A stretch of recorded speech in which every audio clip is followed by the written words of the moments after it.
Yes, I'm familiar with the name. And former deputy head of counterintelligence at the FBI, Peter Strzok, that one? I don't know his precise title, but yes, he had a significant role in... Peter Strzok ran the Clinton campaign, interviewed Mills, Abedin, Clinton, changed the exoneration letter from gross negligence to extreme carelessness. Peter Strzok, who ran the Russian investigation, interviewed Mike Flynn. Peter Strzok selected by Mr. Mueller to be on his team. That Peter Strzok, we learned, had all these text messages. We got to read some of them early this morning. Now, as my colleagues have pointed out, some of them are, they're show he didn't like Trump. He and Miss Page are exchanging text messages back and forth, show they don't like the president. But that's nothing new. Everyone on Mueller's team, no one on Mueller's team likes Trump. We already knew that. But I want to focus on one in particular. One in particular. And this is a text message from Mr. Strzok to Miss Page, recalling a conversation and a meeting that took place in Andrew McCabe's office, Deputy Director of the FBI, recalling a meeting earlier. And Mr. Strzok says this: I want to believe the path you threw out for consideration in Andy's office. Then there's a break. Dash, it says that there's no way he gets elected. No way Trump gets elected. He says, I want to believe that.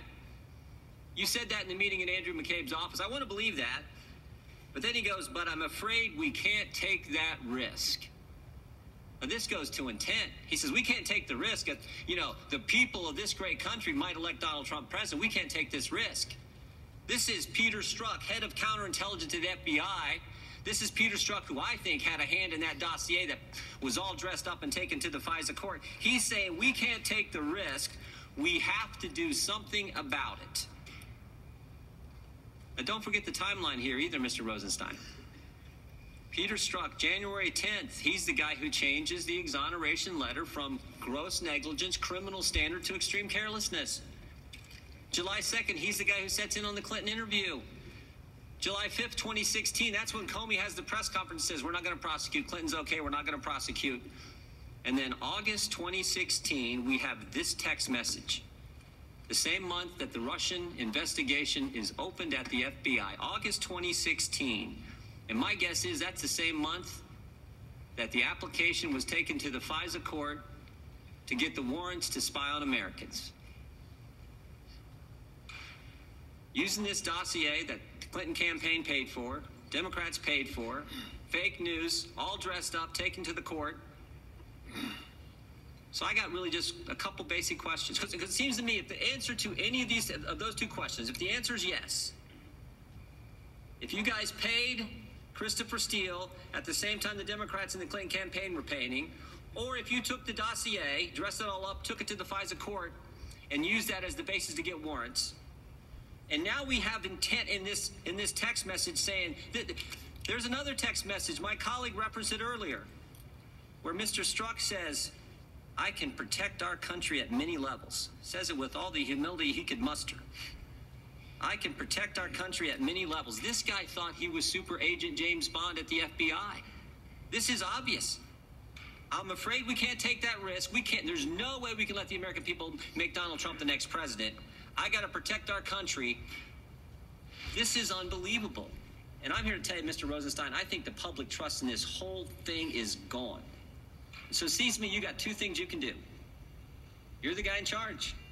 You're the guy who picked Mueller. You're the guy who wrote the memo saying why he needed to fire Comey. You're the guy in charge. You could disband the Mueller special prosecutor, and you can do what we've all called for. Appoint a second special counsel to look into this, to look into Peter Strzok, Bruce Orr, everything else we've learned in the last several weeks. Yes, Congressman, and I can assure you that I consider it very important to make sure that a thorough review is done, and our Inspector General is doing a thorough review. That's how we found those text messages as part of that review. You've given that answer like 15 times. Let me ask you this. Are you concerned? I mean, this is what a lot of Americans are believing right now, and I certainly do, that the Comey FBI and the Obama Justice Department worked with one campaign to go after the other campaign. That's what everything points to. Think about what we've learned in the last several weeks. We first learned they paid for the dossier. Then we learned about Peter Strzok. And last week we learned about Bruce Orr and his wife, Nellie. I mean, this is unbelievable. So what's it going to take to get a second special counsel to answer these questions and find out, was Peter Strzok really up to what I think he was? I think it's important to understand, Congressman, we have an inspector general who has 500 employees and a $100 million budget.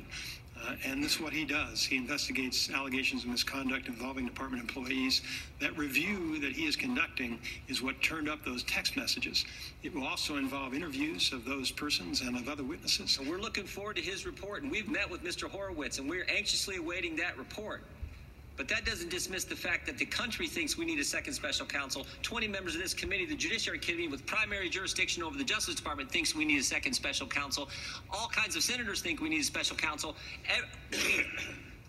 What fact pattern do you have to have? What kind of text messages do you have to see before you say it's time for a second special counsel? I want to assure you, Congressman, as I think the Attorney General explained, we take very seriously the concerns of 20 members of this committee or one member of this committee, but we have a responsibility to make an independent determination, and we will.